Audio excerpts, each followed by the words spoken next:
Hello, my name is Keturah Young. I was diagnosed with MS in 2004, and here's my story. I've always been a pretty active girl. When I was 28, I thought that I was just gonna have a bad month. So Keturah and I got together in 1997. We got married in 1999, and she was diagnosed in May of 2004. So for those first 5 years, we were just cruising along like two normal, happily married couple. About 5 days or so before her 28th birthday, and I can clearly remember that her birthday was on a Monday that year, and about Thursday, I think, the Thursday prior, she started feeling under the weather. That month, you know how you're kind of like fuzzy in the head, because of the PMS, so you're kind of off a little bit, and also with the sinus infection, I was not feeling well. So the weekend before, I was agitated, I couldn't sleep well, but I'm once again thinking, bad month. It was getting worse and worse. My eyes started to get sore, but I thought that was because of the sinus infection, so I was just kind of riding that out. The next day, Friday, she went into work, but kind of let me know before she went into work that she wasn't feeling well, and that if she doesn't feel better, she's going to be coming home from work, which is exactly what happened. And I remember that on that Sunday, she told me that if she doesn't feel better the next morning, that she's going to go to our primary care provider. This all started around 2004, and it was about a week before my 28th birthday. From that weekend, I woke up on Monday and I had no sight in my right eye. I was also very tired, so I just didn't have it within me to freak out about not having the sight in my right eye. So I called my primary care, and he told me, get to my office now. So I went to my doctor's office, and he was looking at me. He can tell that I don't have sight in my eye. He also knows that I have a sinus infection. So he says, I'm going to send you to an eye, ear, nose, and throat doctor, and we're gonna clear out your sinuses, and we're gonna see if that's the reason why you don't have any sight. I went to the ear, nose, and throat. She cleared out my sinuses. I still can't see. Go back to my primary care. He says, okay, I'm sending you to an optometrist. We went to the optometrist. I did some tests, and basically he says, I don't know what's going on, but we're going to admit you into the hospital right now. So I go to the hospital, they admit me. My husband meets me in the ER, and he's, what's going on? I have to tell him what's going on. They admit me, and they're just saying, we're just going to have to figure out why you don't have your sight. Did the MRIs, did all of that, came back, and they said, you have MS.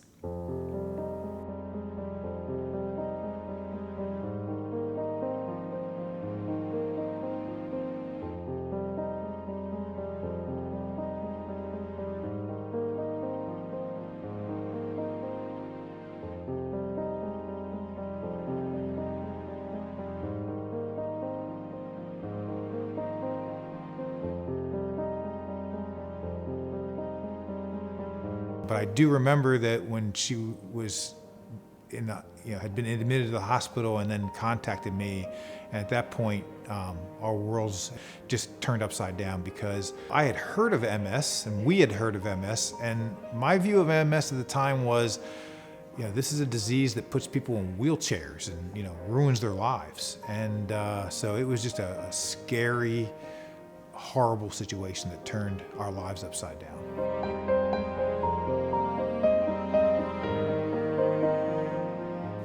So after 7 days, I was released, I went home. I still didn't have all of my sight. I don't think I had my sight for it gradually came back. So even that, I'm not quite sure how long it took for my eyesight to come back. I'm going to say maybe, 2-3 weeks before it was okay. Because it incrementally comes back. First you see this part, and then it kind of clears, and then you see this part, and then you kind of clear and sees that part. In that 2 weeks, I had gone to meet a neurologist in the city, and he said that, okay, I'm gonna put you on Avonex.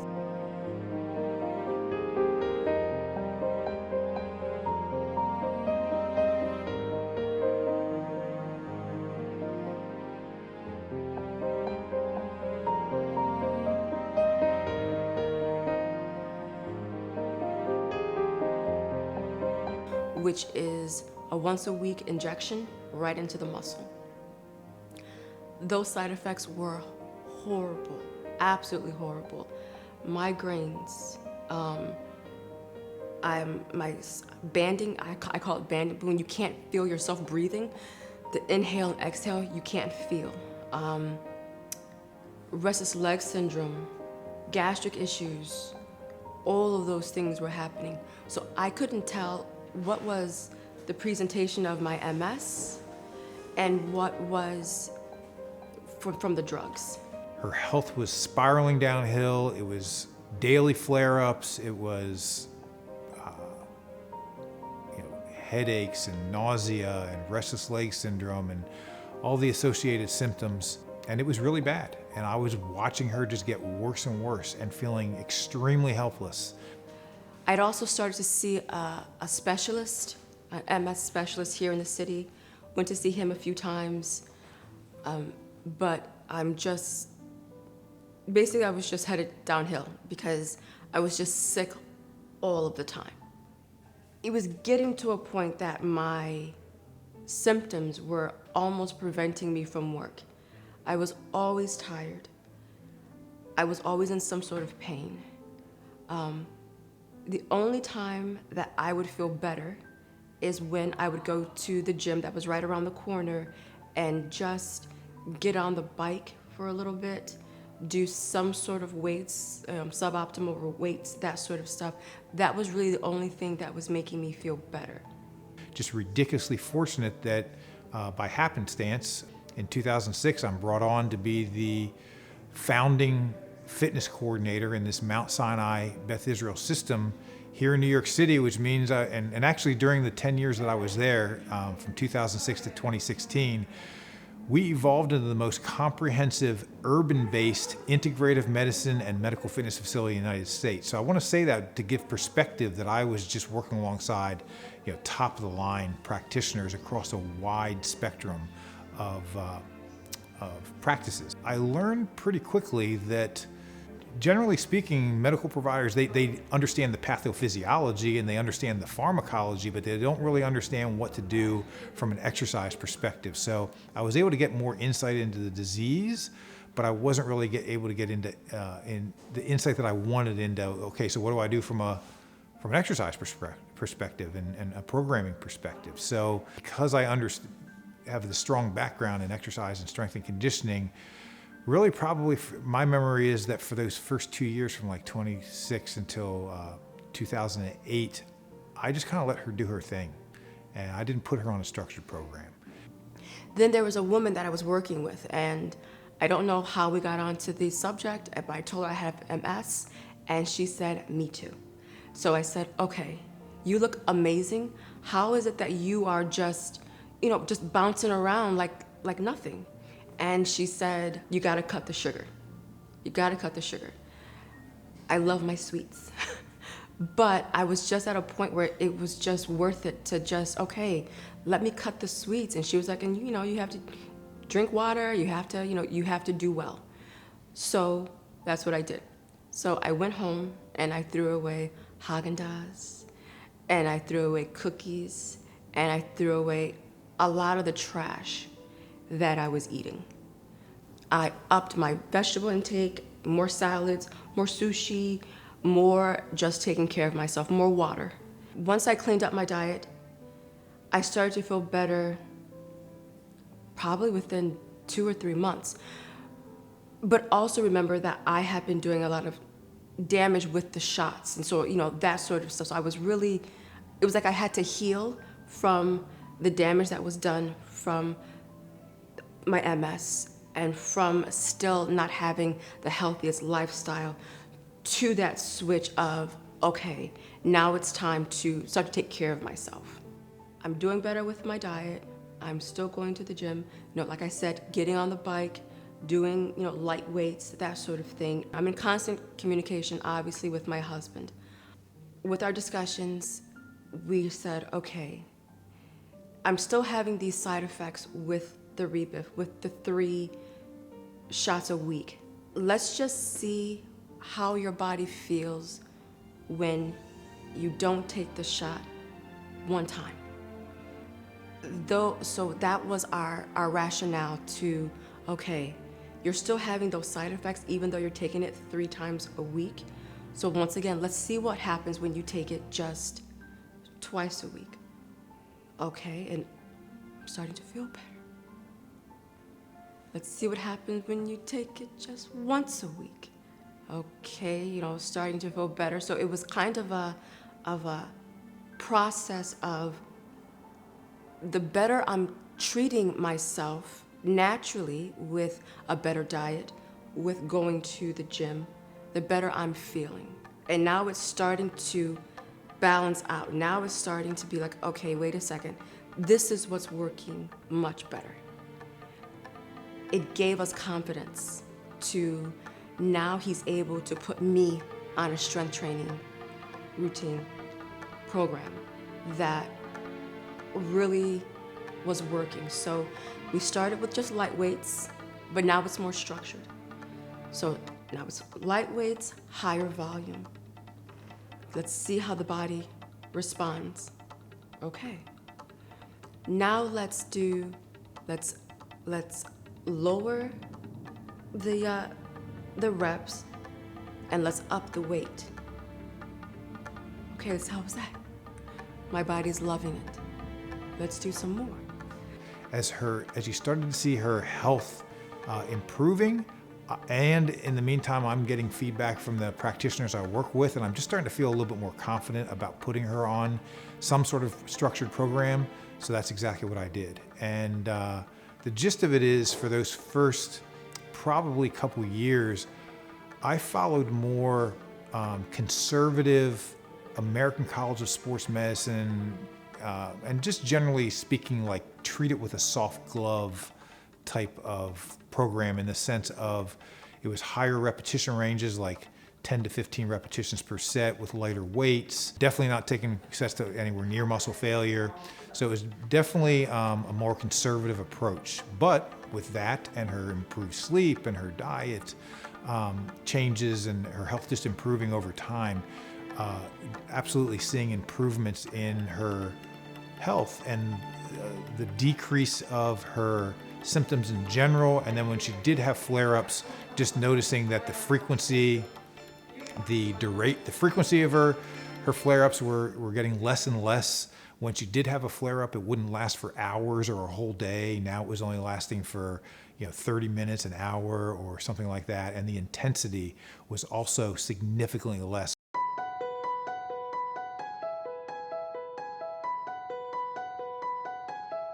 So the more I worked out and the heavier the weights that I did, the less frequent, the less duration, and the less intense any of my flare-ups became. So flash forward 20 plus years later, right? I'm healthier, stronger than I've ever been. My flare-ups that I have now are maybe once or twice a year. I'm not 100% drug-free. I only take the Rebif when my body needs it. I cannot act as if I don't have MS. I do, however, battle it, and I do put it in a locked room. But it will come out every once in a blue moon. But now I am stronger, healthier, more fit than I've ever been in my life. When it comes to sleep, I'm easily able to get my 8 hours. It's no longer interrupted.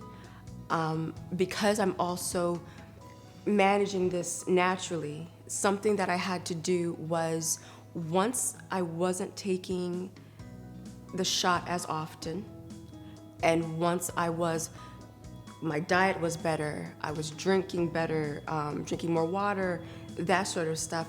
Once again, I still have MS. I have restless leg syndrome. I know that.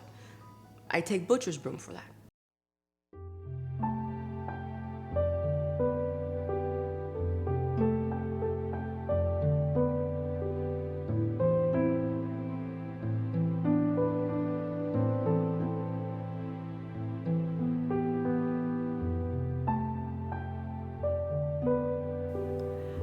I know that I have a very sensitive stomach. Now I know what to eat, what order to eat in, and I take a probiotic. I have optic neuritis. I take a lutein supplement. Just to keep my body at a homeostasis, I make sure I have my fish, and I take an amino acid. I take a vitamin D. I take those supplements for those issues. The joint pain is not really there. Before, it would take me probably 2 days to get back to like the crap where I was. Whereas now, I'm back within a few hours. I drink a lot of water, I will take some ibuprofen, and about 30 minutes later, I will take half of a shot. I don't even take the whole shot. Half of the shot, and then just keep on drinking water. And then usually comes down, sit quietly for a little bit, and then I'm back.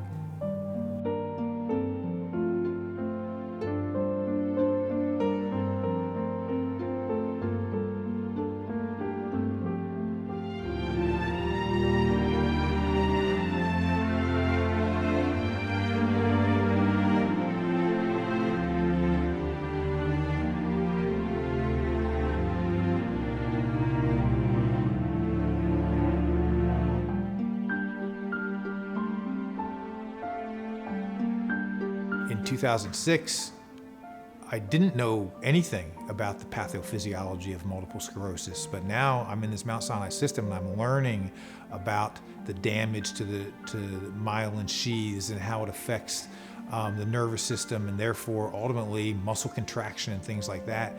And ironically, in 2007, I was at the University of Connecticut in Dr. Bill Kramer's office, and Dr. Bill Kramer is one of the forefathers of the National Strength and Conditioning Association, and he's widely considered one of the premier strength and conditioning researchers in the world. And I was in his office and we were just having a general chat about programming, not about Keturah, just programming in general. And he asked me if I was familiar, or if I am familiar with Henneman's size principle. And I responded and said, I've heard of Henneman's size principle, but I'm not familiar with it.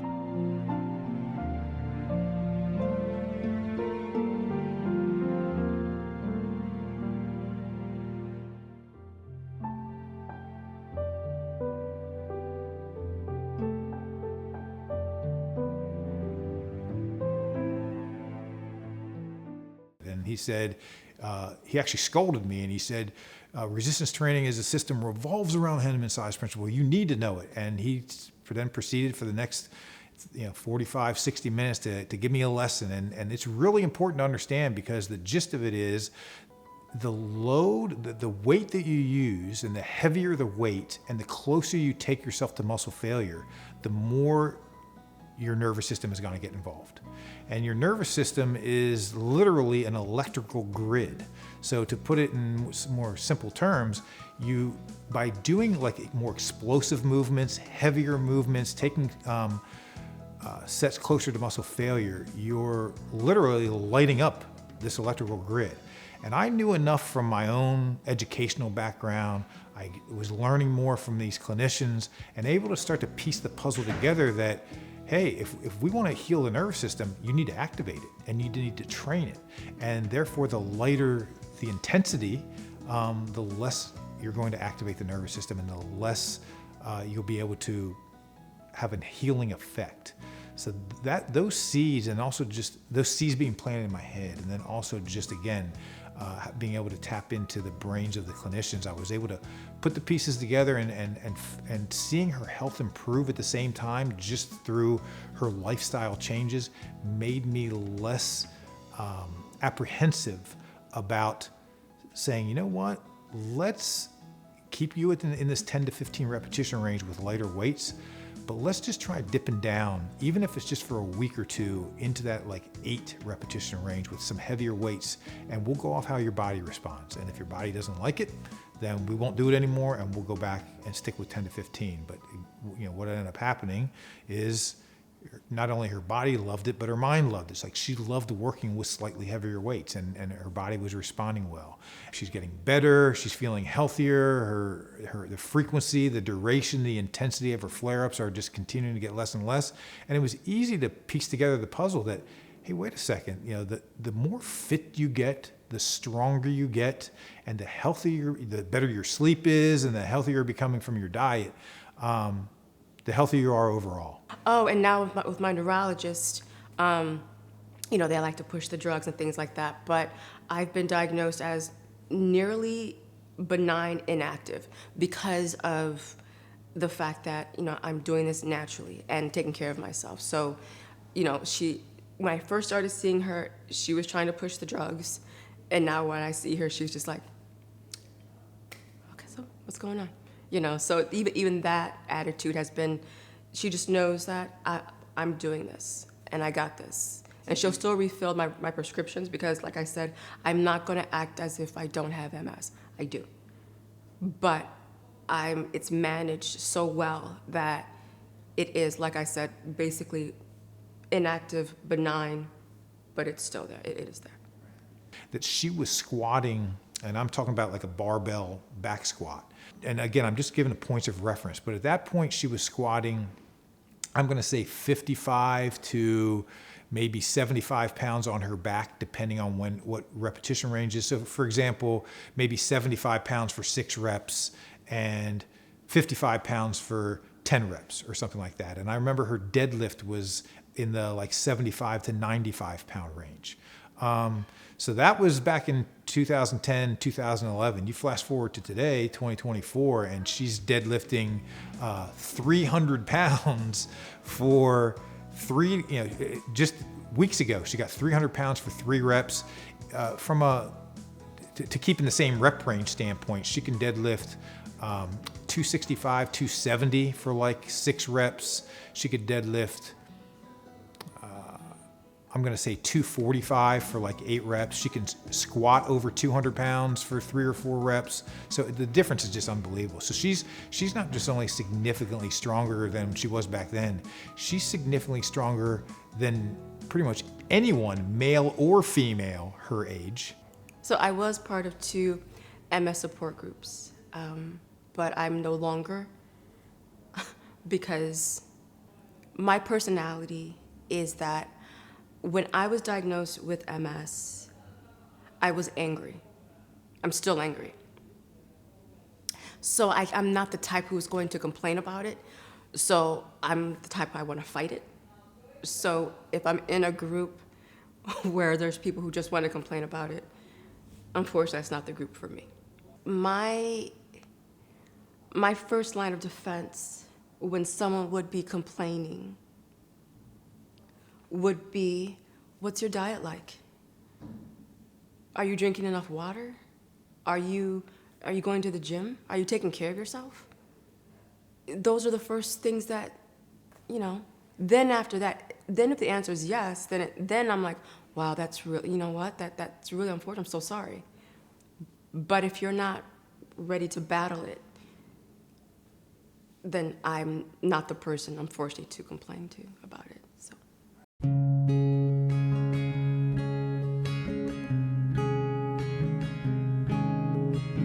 So when I was in Dr. Kramer's office back in 2007, one of the things that he explained to me, and he used the bicep as a point of reference, but the gist of it is he said something along the lines of, if you pick up a 2-pound dumbbell and do a bicep curl, to the naked eye, it looks like the whole bicep or the whole muscle group is contracting. But under a microscope, only the exact muscle fibers that need to perform the work and produce the force to be able to complete that task will activate, and the rest of the muscle fibers, and therefore the motor neurons that cause those muscle fibers to contract, are literally at rest, and they're just going for the ride. That's a problem when it comes to MS, ability to heal it from a natural perspective and not from a pharmaceutical perspective, because we want to activate and train muscle fibers. So the point is that the size principle, the reason why it's called the size principle is because motor neurons will be activated in order of size. And from a muscular perspective, we have endurance muscle fibers, or they're type 1 fibers, and the associated type 1 motor neurons. And then we have strength fibers, which are type 2 fibers, and the associated motor neurons. When loads are light, when the activity is light or lower intensity, there's no reason for the nervous system to activate or train the larger type 2 strength muscle fibers. And that's where the importance of resistance training comes in, because in daily activities, we rarely activate, and we definitely do not train these larger strength fibers. So one of the points that Dr. Kramer was trying to get across to me, and he had the benefit of having a chalkboard, and so on the chalkboard he drew a circle, and within that circle he drew smaller circles, medium circles, and larger circles. And he was trying to show me visually that the smaller circles represent the endurance fibers, the smaller type 1 muscle fibers and associated motor units, and the medium and large circles represent the strength fibers. And he explained to me that, generally speaking, from a genetic standpoint, most of us have approximately 50-50 distribution of type 1 endurance and type 2 strength fibers. It's really more like 40-60% distribution, but just for the sake of getting my point across, we'll say it's 50-50. And then he asked me, how many people of the total population even strength train? And we know that that's only about maybe 20%, probably, and that's self-reported, and people, self-report tends to be a little off, so it probably is less than 20%. And then he wanted to get the point across to me of the people who actually do strength training, how many are dipping down into these lower repetition ranges with heavier weights? And then I was really starting to get his point that, yeah, not too many people do. Not too many people train regularly and legitimately with lower repetition ranges, heavier weights, and that you need to do that to truly activate and train the whole muscle and all the associated fibers, and therefore to light up the electrical grid that we call the nervous system. You need to train something, or you need to train the nervous system in order to have the potential to heal it. And if you are avoiding heavier weights and lower repetition ranges, you're not going to activate the pathway, the neural pathway that is leading to those muscle fibers. Since MS ultimately is damage to the nervous system, and more specifically, it's damage to the myelin sheath. So basically, the nerves, you can equate it to like an electrical cord, where the cord is where the electricity runs through, and then we have the plastic covering over the top of it to protect us from getting shocked or electrocuted from the cord itself. And so the nervous system is somewhat like that. And so the myelin sheaths get damaged. They call it lesions.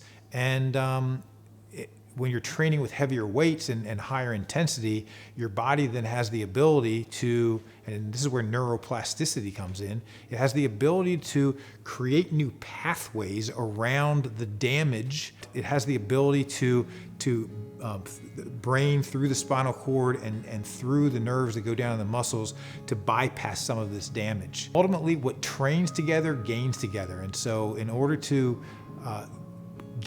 gain health in your nervous system, you have to train it. And that's where the heavier loads come in.